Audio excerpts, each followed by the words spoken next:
Things I learned from sitting next to an economics professor and his wife on the flight. Okay? So, recently, guys, for the holiday season, I actually went to Minnesota to visit my girlfriend's family. Okay?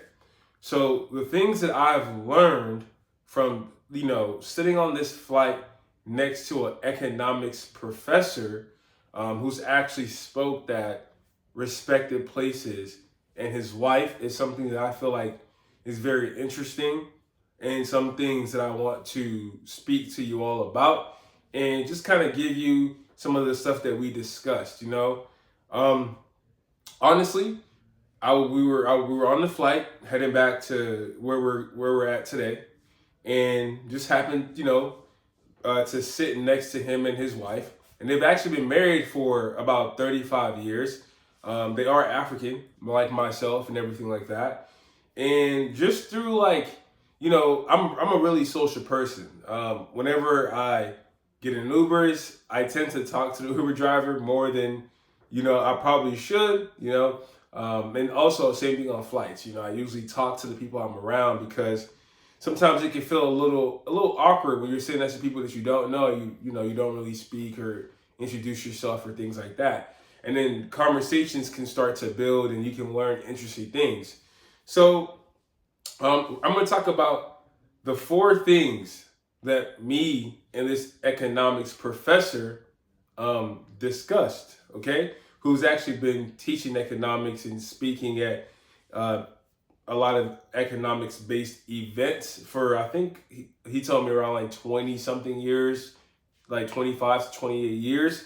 And I'm actually very interested in economics, though what I do by trade is actually IT, which I love as well, but I also love economics. So I pretty much wrote down some of the things that I found was very interesting in the conversation. Also, his wife, me and her spoke, and she also said some things that I feel like were also very interesting. Not necessarily economics based, but just life in general. And I kind of would like to give that to you all because I respect people who are older than me, who have been through life, and they can always give you knowledge and things of that nature. Anybody can give you knowledge. You never look down on anybody. You can learn something from anybody, whether that be good things or negative things, like things not to do. Right.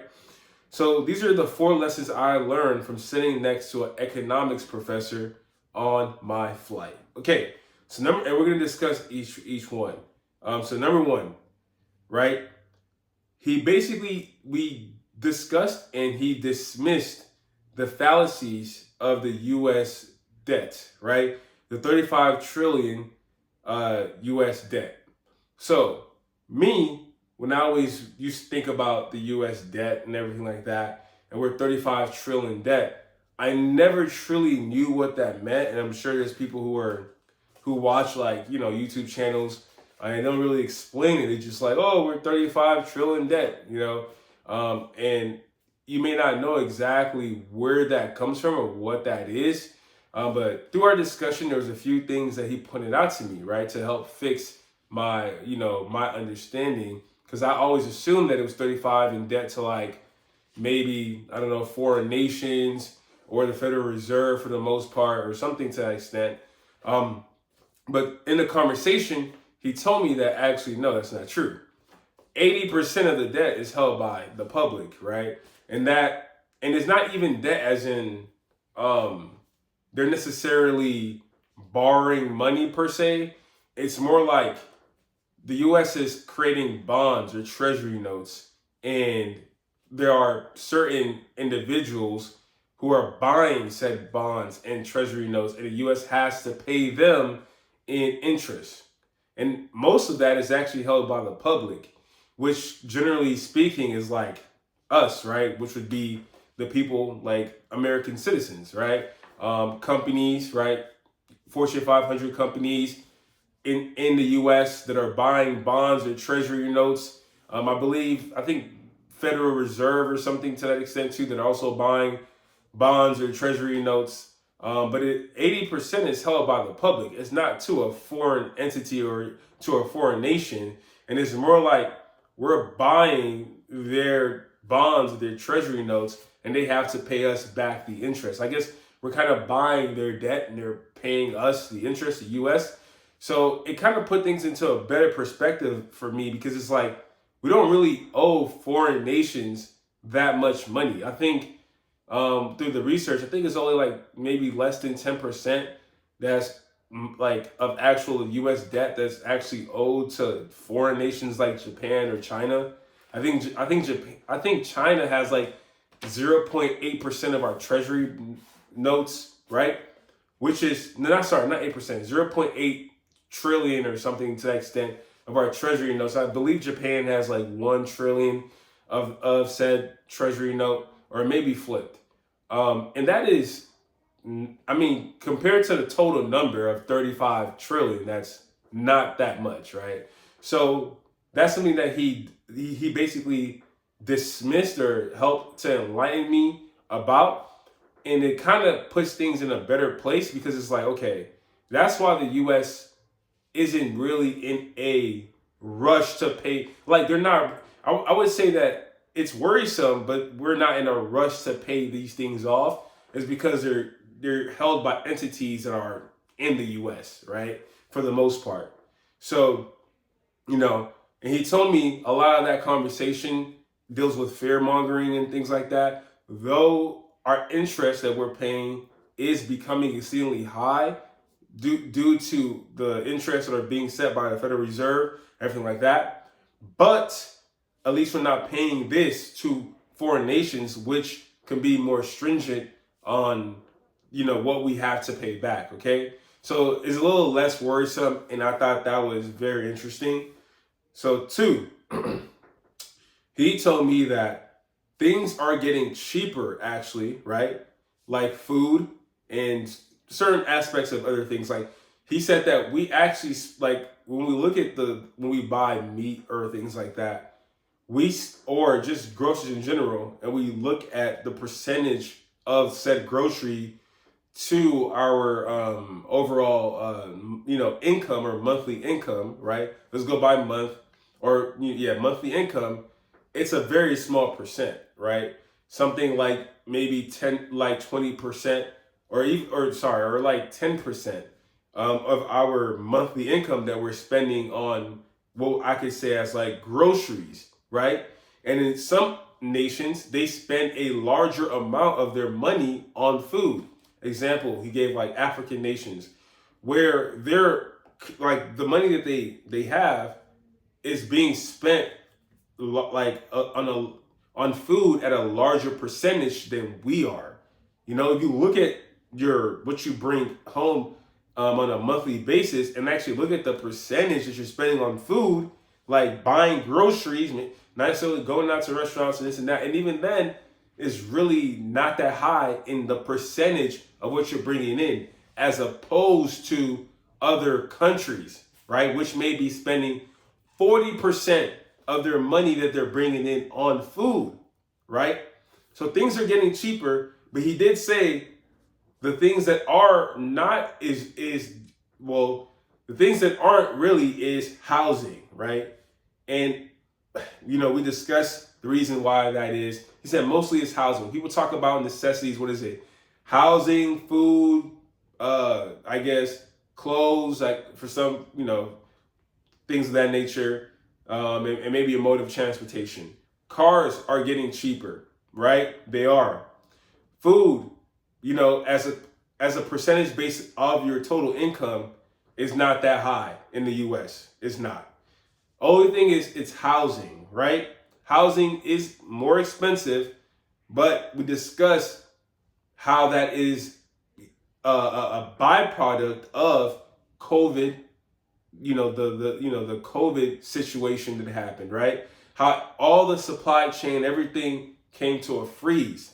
And it has a trickle down effect in our economy, and we're still facing that issue today. And that's why we're looking at certain things like they're getting more expensive, but it's really because of the whole the whole stop in production, which slowed down our GDP and made things to appear as more expensive. Generally speaking, when people is really housing that's increasing, right? But again, he did say, hey, we don't have to buy extremely expensive houses. We don't have to live in these houses that are, larger than what we really need, right? And things of that nature. We don't. And yes, buy apartments and renting also is increasing, but if we want to, we can look for cheaper alternatives and everything like that. So that's his statement. Like, hey, sometimes we're over, shooting for what we want when really we should be basically being more frugal in what we're trying to get, like especially in housing. And same thing with vehicles. Vehicles are getting cheaper. People just keep buying new vehicles for some strange reason. They keep buying the same year vehicle, 2024, 2025, when they could buy, when we all know that a vehicle is a depreciating asset, and you should buy vehicles that are, years behind. Like if you're in 2024, your vehicle should be like 2018, 2019, even less than that. It don't even matter. 2016, it does not matter. As long as you can get, you just need a mode of transportation, something that looks good, and maybe some of the features in certain years, cool. And it's way cheaper for you. Yes, your interest will be higher, but at least it's a cheaper pay down, right? Or you can just buy a certain car in cash, right? So these certain things that the conversation is alluding to. And that's what I want to say. Food, certain items are actually getting cheaper. 3, the US dollar is actually backed by 13 reserves, okay? And this was a very interesting conversation that me and him had, because I always used to go by the nation that, okay, the US dollar used to be backed by gold, which is true, right? And then it was taken off of the gold standard by Nixon and all this other stuff, right? Which is true, okay? And that the US dollar isn't backed by anything. But through the conversation with him, I realized that the US dollar actually is backed somewhat by something. It's not a 1-to-1 ratio, but it is backed by things, right? And from his point of view, and well, what he told me was there's 13 reserves, okay? So he didn't name all 13. I think we only talked about like 2 or 3. So the number 1, we have a gold reserve. We still have a gold reserve, okay? So our dollar is still backed by gold. If we're in a tremendous trouble, we can sell some of these assets to pay back whatever debt, right? So we have a gold reserve. 2, we have an oil reserve, which also backs our dollar. 3, we have, I believe, like food or grain reserves, which backs the US dollar as well, all right? So think about it this way. If you really look at the conversation, it's not a 1-to-1 ratio of I give you this dollar as a promissory note for this ounce of gold or whatever, or this 1/10 of an ounce of gold or whatever, right? Because that would limit the amount of money we can put into the circulation. I understand that is a good thing, right? But you know how governments get. They like to overspend. They want to overspend on whatever that they want. Military expansion, blah, blah, blah. They want to overspend. And limiting yourself to the amount of gold will be better will be better to keep your monetary value, right? But in terms of maybe expansion, it may not be for the best, like the most, right? The most, thing that you can do, right? So for expansion's sake, they took it off of the gold standard, which I don't necessarily agree with, but our dollar is backed by all these other reserves, which actually makes it so that there's more things backing the US dollar. So it's actually more expansible, if that makes sense, right? Because you're not limiting yourself to one thing. You have multiple assets, and you can increase the amount. When we had our gold reserve, there's other nations that were on the gold standard or would want to have a reserve of gold too. So we can't acquire all of the gold for our expansion. We will be limited in supplies too. We're not the only nation. So when we broke that, and we were able to have multiple supplies of reserves that's backing our dollar, we're able to expand. We're able to expand. So think about it. You got gold, right? You got Bitcoin, you got stocks. Now you're expanded, Same thing with the US dollar. And that really blew my mind because I've never heard someone explain it in that way. 4, GDP is important. GDP is one of the most important things because it shows how productive we are as citizens, as a nation. I actually forgot the specifics he told me about GDP. He says you got to divide GDP by something, and that's how you'll know if the economy is doing well. And it's really GDP that's the most important when you're looking at just the economic health of a nation. But yes, GDP is important, and as long as our GDP is growing, that we are actually becoming a more success. I would say we're still doing okay in terms of being financial and a more successful nation. Okay, so as long as GDP is still growing, we're still doing okay. Okay, so that was a discussion that me and him had on the plane. It was so interesting, and I thank God for putting me next to someone who I can have those conversations that I enjoy around, and someone that's actually been teaching this. It's such a blessing to hear from people who have the knowledge and expertise and can definitely help put me in the right direction. And I want to give that to you guys as well. Okay? So next, let's talk about what me and his wife spoke about. His wife is a pharmacist. We didn't talk about medicine or anything per se.